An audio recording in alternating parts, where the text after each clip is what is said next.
जय हिंद दोस्तों। अभी मैंने शादी का वीडियो डाला तो बहुत सारे लोगों के कमेंट आ रहे थे कि उसमें लड़की का क्या दोष है और तुमने अपनी मर्जी से शादी करी है। और मैंने उसमें ये भी बताया था कि शादी भूल के भी मत करना। तो मैं उसका ये पार्ट 2 समझ सकते हैं आप लोग। और मैं बताना भी चाहता हूँ कि मैं शादी से कितना परेशान हूँ और अगर आज मैं शादी नहीं करता तो मैं कहाँ होता और देश के लिए क्या कुछ कर पाता। अभी बहुत सारे लोग मुझे जानते हैं, मैं फेमस भी हो गया हूँ सोशल मीडिया पर। तो मैं यहाँ पर बताना चाहूँगा मेरे लिए कितनी परेशानियों का सामना करना पड़ रहा है। पहले मेरे पास पैसे नहीं थे, कुछ भी नहीं था, लेकिन मैं अपने पेट के लिए खाता पीता और देश के लिए काम करता रहता। लेकिन अभी घर से जाना बहुत मुश्किल होता है। आप लोग जानते हैं पत्नी ना एक जिम्मेदारी होती है। बहुत सारे लोग मेरे कमेंट में भी अभी भी कहते हैं कि आप अपनी फैमिली का ध्यान रखो, फैमिली भी तुम्हारी जिम्मेदारी है। मतलब मेरे पास पहले एक जिम्मेदारी थी सिर्फ देश के लिए, अभी मेरे पास 2 जिम्मेदारी हो चुकी है, अपनी पत्नी और दूसरा देश। मतलब पहले मुझे अपनी फैमिली को रखना पड़ता है, तब दूसरा मुझे देश के बारे में सोचना पड़ता है, जबकि पत्नी की भी उसमें सहमति होनी चाहिए।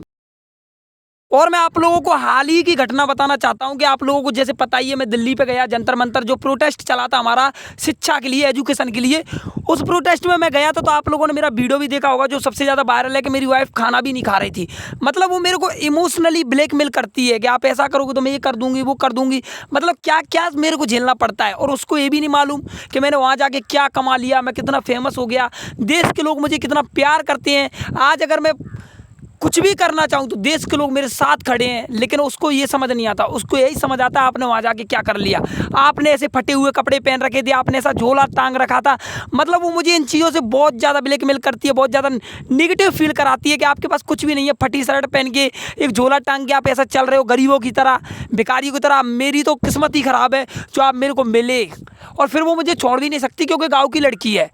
एक बार अगर गाँव में किसी की शादी हो गई ना तो वो जीवन भर उसी के साथ रहता है, वहाँ पर छोड़ने का कोई कॉन्सेप्ट ही पैदा नहीं होता। यहाँ पर मैं ये नहीं कहता कि आप लोगों ने शादी कर ली है तो आप अपनी पत्नी को छोड़ दो, ये बिल्कुल भी नहीं कहता, और मैं भी अपनी पत्नी को नहीं छोड़ना चाहता। लेकिन ये बताना चाहता हूँ कि आपने अगर शादी कर ही ली है, या सॉरी कर ही ली है, तब तो उसके साथ रहो। अगर नहीं की है तो कृपया सावधानी से पहले अपना टाइम दो और एक दूसरे को जानो, तब शादी करो। मैं तो यही कहूँगा कि इस बढ़ती हुई आबादी में शादी ना करो तो भी बेटर है। बट अगर आपको ऐसा लगता है कि हम शादी के बिना नहीं रह सकते तो एक सही पार्टनर चुनो, मतलब जो शिक्षित हो, आपके विचार उससे मैच करें, तब आप उसको चुनो। आजकल तो मैच क्या, लोगों की मानसिकता ऐसी बनी हुई है कि शादी करना ही नहीं चाहते बहुत सारे लोग। लेकिन कुछ लोग जो गांव देहात से आते हैं उनको पता नहीं है वो क्या है, बेचारे यही मानसिकता पाले बैठे हुए हैं, पुराने ज़माने की मानसिकता पाल के बैठे हैं कि शादी नहीं करेंगे तो क्या होगा, बुढ़ापे का क्या होगा। दोस्तों बुढ़ापे का कुछ भी नहीं होता, आप मेहनत करो, आगे बढ़ो भाई, इतना कमा लोगे कि बुढ़ापे में आप ज़िंदगी अच्छे से जी लोगे। और रही बात, कुछ लोग बोलते हैं बुढ़ापे में, कुछ लोगों की मानसिकता ऐसी होती है कि मैं बूढ़ा हो जाऊँगा, मेरे हाथ पैर टूट जाएंगे। सही बताऊं तो उनका मानसिकता ऐसा होता है, मेरी पोटी कौन साफ करेगा अगर मैं खटिया पे पड़ा रहूँगा। तो मैं सच बताना चाहूँ, उसके लिए नर्स होती है, उसके लिए डॉक्टर होते हैं, महिलाएं नहीं होती, समझे। और आजकल रिश्ते इतना तेज़ चल भी नहीं रहे। आप लोगों ने कई तरह की घटनाएं भी देखी, कई डिवोर्स भी देखे। तो मैं इतना कहना चाहूँगा कि अगर आप शादी करना ही चाहते हैं तो सही लड़की से शादी करिए। और रही बात मेरी, तो भाई मैं तो पछता रहा हूँ शादी करके, सच बता रहा हूँ, रियलिटी है ये, झूठ नहीं बोल सकता। लेकिन मैं चाहता हूँ हम दोनों की, मेरी वाइफ और मेरे रिश्ते बेहतर बने, मेरी वाइफ पढ़े लिखे आगे बढ़े, हम दोनों के साथ रहे। मैं तो बनाना चाहता हूँ उस रिश्ते को बेहतर, लेकिन मेरी वाइफ ही नहीं चाहती हम दोनों के रिश्ते को अच्छा बनाना। वो समझ ही नहीं पाती कि मैं क्या करना चाहता हूँ देश के लिए। उसे देश से कोई मतलब नहीं है, पढ़ने से उसे कोई मतलब नहीं है, गाँव की वही ढर्रे मानसिकता है, तरह तरह के अंधविश्वास में फंसना, तरह तरह की चीज़ों में फंसना, पुरानी रीति रिवाजों में फंसना। पढ़ने से कोई मतलब नहीं उसको। और रही बात उसको कि देश में क्या हो रहा है, उसे कुछ भी नहीं पता। उसे ये भी नहीं पता हमारे देश का प्राइम मिनिस्टर कौन है, प्रधानमंत्री कौन है, उसे ये भी नहीं पता हमारा विधायक कौन है, एमएलए कौन है। तो भाई आज के ज़माने में लड़की के पास इतनी जानकारी होनी चाहिए।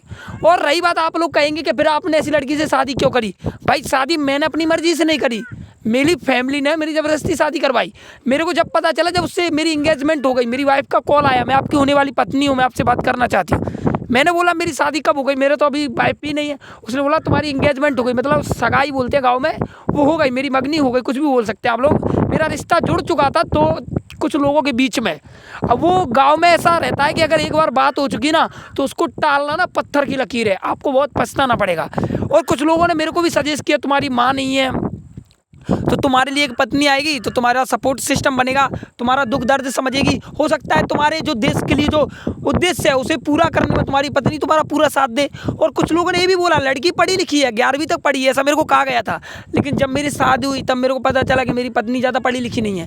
मेरी पत्नी ने भी खासकर कहा था कि मेरे को हिंदी इंग्लिश दोनों पढ़ना आता है, लेकिन जब उसने बोला कि अभी मेरे को याद नहीं, अभी मैं भूल चुकी हूँ, और मैं उससे बोलता भी हूँ आप अपने आप को काबिल बनाओ, पढ़े लिखो, आगे बढ़ो, मैं तुम्हारे साथ खड़ा हूँ, मैं तुम पे कोई जोर जबरदस्ती नहीं डाल रहा। मैं नहीं कहता कि मेरी पत्नी एकदम से बदल जाए, लेकिन मैं चाहता हूँ वो धीरे धीरे अपना समय बदले, धीरे धीरे पढ़ने पर ध्यान दे और धीरे धीरे ज़माने के हिसाब से बदले, थोड़ा बोड़ा जनरल नॉलेज जाने, जो आप लोग जानते हैं आज के ज़माने में कैसे जीना उतना जाने। हाँ, उसको पुराने जो ढर रहे हैं, पुरानी रीतियाँ उनको छोड़ना है। और उसका पति उसके साथ खड़ा है, उसे दुनिया से क्या मतलब, लेकिन वो गाँव में ऐसे रिवाज पाल के बैठी है। मुझे अपने पापा को भी देखना, अपने मम्मी को भी देखना है, अपने परिवार वालों को भी देखना, अपने रिश्तेदारों को भी देखना है, अपने अड़ोसी पड़ोसियों को भी देखना है। मैं कहता हूँ सबसे रिश्ता निभाओ, लेकिन पति फर्स्ट रहता है। और मेरे लिए मेरी वाइफ मेरे लिए सबसे पहले है, तो उसके लिए भी वो समझना चाहिए कि मेरा जो हस्बैंड है वो मेरे लिए फर्स्ट है, बाकी सब लोग पीछे छोड़ देने चाहिए, क्योंकि रहना तो उसे मेरे साथ है। मैं ज़बरदस्ती नहीं करता, लेकिन वो चीज़ समझनी चाहिए। बाकी मैं अपनी पत्नी का ध्यान रखता हूँ, उसका पूरा सपोर्ट करता हूँ, लेकिन हाँ मुझे इस चीज़ का बहुत दुख होता है कि काश मैं शादी ना करता। अगर थोड़ा सोच समझ के करता तो मुझे बहुत सारी समस्याओं का या परेशानियों का सामना नहीं करना पड़ता, इतना मुझे सोचना नहीं पड़ता। अभी मैं देश के लिए काम करने जा रहा हूँ, पत्नी को कैसे समझाऊँ कि मैं किस काम के लिए जा रहा हूँ। वो बोलती है क्या कमा रहे हो, कमाने जा रहे हो क्या, कितना पैसे कमाए, मतलब उसे लगता है पैसा कमा रहा है तो सही है, नहीं तो फालतू का काम है। उसे नहीं लगता मेरे को देश वाले कितना जानते हैं, मेरे देश में मेरे को बहुत सारे लोग जानते हैं, मेरे को लोग देशभक्त बोलते हैं, मुझे इतना प्यार देते हैं। उसे इससे कोई मतलब नहीं, उसे सिर्फ यही मतलब है कितना कमाते हो, कैसा रह रहे हो, आगे का क्या सोचा है। तो मैं यही समझाना चाहता था। बाकी मैं अपनी पत्नी से बहुत प्यार करता हूँ और मैं उसके साथ ही रहने की कोशिश कर रहा हूँ, अगर वो समय के साथ बदलती है। लेकिन मैं आप लोगों को एक मैसेज देने आया था कि शादी अगर आप करना ही चाहते हो तो बहुत सोच समझ के करिए। मैं तो कहूँगा भाई पहले अपने आप को काबिल बनाइए, आगे बढ़िए, तब शादी करिए। गरीबी में करोगे तो मेरे साथ जैसा हो रहा है वैसा ही आपके साथ होगा, क्योंकि मेरे पास उतना धन दौलत कुछ नहीं है, लेकिन परिवार वालों ने शादी करवा दी। उसमें गलती मेरी भी थी कि मैं चुप रहा।